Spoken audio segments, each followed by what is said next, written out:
دیکھو یہ دنیا میں بکھیڑے چلتے رہیں گے, ان کی وجہ سے ہمیں نہ تو مایوس ہونا ہے, ہم اسلام پہ کسی شخصیت کی وجہ سے نہیں چلتے. اپنے آپ کو ایسا بناؤ ہی نہیں, کسی شخصیت کے ایسے حوالے کر دو کہ یہ ہے تو میں ہوں, یہ نہیں ہے تو میں بھی نہیں ہوں. جو آدمی یہ کام کرے گا وہ گمراہ ہو جائے گا. میں نے بہت سے لوگ دیکھے ہیں, لوگ ان پہ اعتماد کرتے ہیں, بعد میں پتہ چلتا ہے یہ تو 2 نمبر آدمی ہیں, تو وہ لوگ دین سے ہی پھر جاتے ہیں.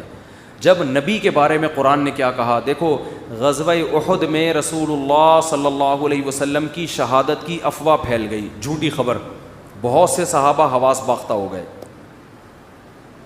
قرآن میں آیتیں کیا نازل ہوئیں, وما محمد الا رسول, محمد اللہ تھوڑی ہیں, اللہ کے پیغمبر ہیں. افإن مات او قتل, اگر ان کی موت ہو جائے یا قتل ہو جائیں تو کیا تم دین پہ واپس پھر جاؤ گے؟ یعنی تم محمد صلی اللہ علیہ وسلم کی وجہ سے تھوڑی دین پر ہو, تم کس کو خوش کرنے کے لیے ہو؟ اللہ کو. نبی کو بھی خوش کر رہے ہو تو اللہ کی خاطر. جب آپ صلی اللہ علیہ وسلم کا وصال ہوا, آپ کی وفات ہوئی, تو صحابہ کے حوصلے پست. تو حضرت عمر نے کیا فرمایا کہ جو یہ کہے گا کہ نبی کی موت واقع ہو گئی ہے, میں اس کی گردن اڑا دوں گا. حضرت ابو بکر نے کیا فرمایا, یہی آیت پڑھی, وما محمد الا رسول, فرمایا محمد اللہ کے رسول ہیں بس. افإن مات او قتل, ان کی موت واقع ہو جائے یا قتل ہو جائیں تو دین سے پھر جاؤ گے کیا؟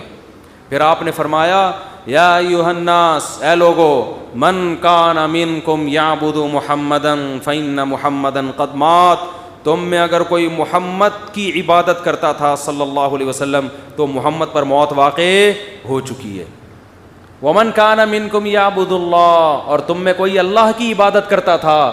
کیا اسلام ہے یار, کتنا یعنی کتنی کلیئرٹی ہے اسلام کے عقیدے میں.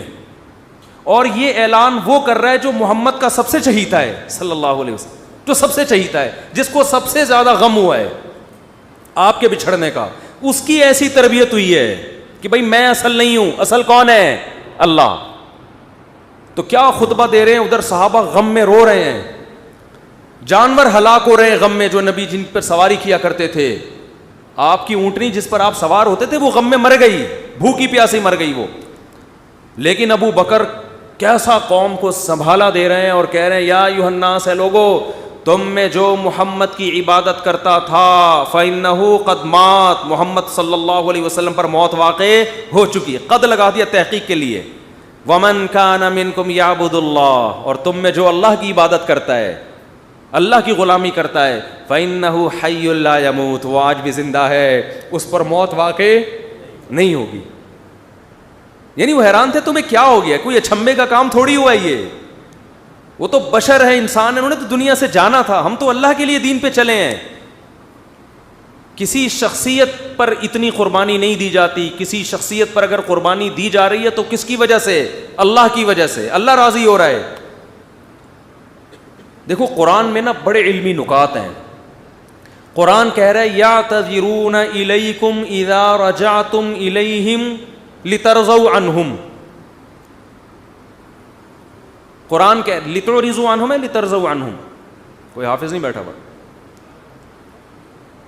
لترضوا عنہم فإن ترضوا عنہم فإن اللہ لا یرضى عن القوم الفاسقین.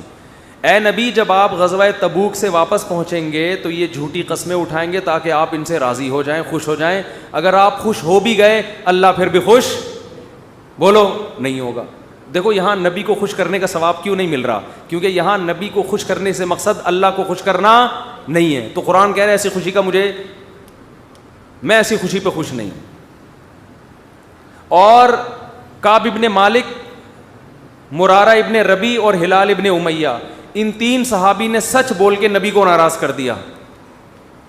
منافقین نے جھوٹ بولا نا کہ یہ عذر تھا, یہ عذر تھا, ہم تبوک میں اس لیے نہیں آ سکے, یہ مسائل تھے, یہ مسائل تھے. نبی عالم الغیب نہیں, آپ نے کہا چلو بھائی ایسے ہی ہوگا, آپ خوش ہو گئے, ٹھیک ہے بھائی جاؤ, کوئی سزا نہیں, کچھ بھی نہیں. اللہ نے کہا آپ خوش ہیں, اللہ نہیں خوش ان سے.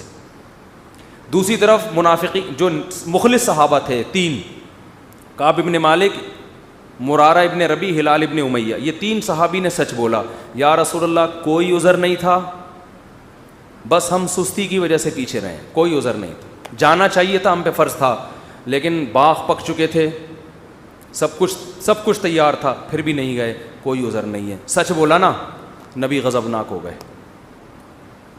نبی کیا ہو گئے؟ اس لیے نہیں کہ سچ بولا ہے، اس لیے کہ جب کوئی عذر نہیں تھا تو پیچھے رہنے کا کوئی جواز بنتا نہیں. آپ نے فرمایا قم، جاؤ یہاں سے، حتی یقضی اللہ فیکم، اللہ فیصلہ کرے گا تمہارے بارے میں.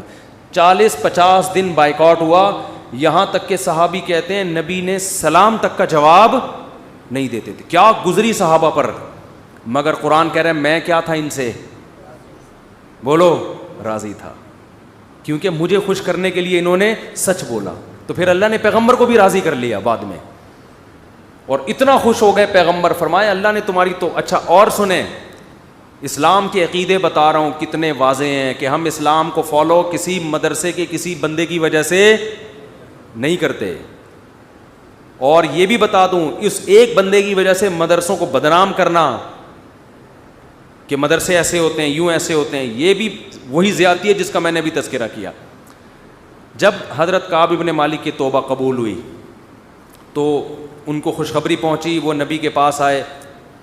آپ صلی اللہ علیہ وسلم کا چہرہ حدیث میں آتا ہے استنار وجہہ کأن وجہہ قطعۃ قمر، ایسے چمک رہا تھا جیسے 14ویں کا چاند.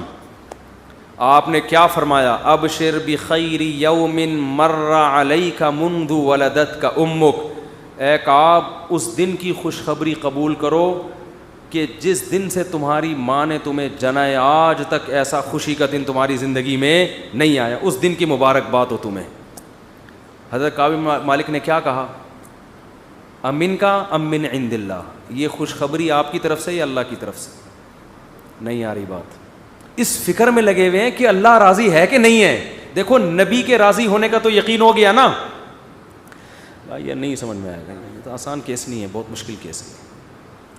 ارے جب نبی کا چہرہ 14ویں رات کی طرح چمکتا ہوا دیکھ لیا، نبی مبارکباد بھی دے رہے ہیں کہ خوشخبری ہو اور سب معاف، بس اب میں راضی، اب میں خوش، تو کعب ابن مالک کو فکر کیا لگی ہوئی ہے؟ نہ یا رسول اللہ ذرا کلیئر کریں بات، صاف بتائیں یہ خوشخبری اللہ کی طرف سے ہے یا یعنی اللہ بھی راضی ہوا ہے کہ نہیں ہوا؟ فرمایا لا بل من عند اللہ، نہ میری طرف سے نہیں. کس کی طرف سے؟ اللہ. میں بھی اس لیے خوش ہوں کہ اللہ خوش ہے، اللہ نے معاف کر دیا ہے، اس لیے میں بھی خوش ہوں. پھر کعب ابن مالک خوش ہوئے ہیں. تو بھائی اسلام میں اصل کون ہے؟ اللہ.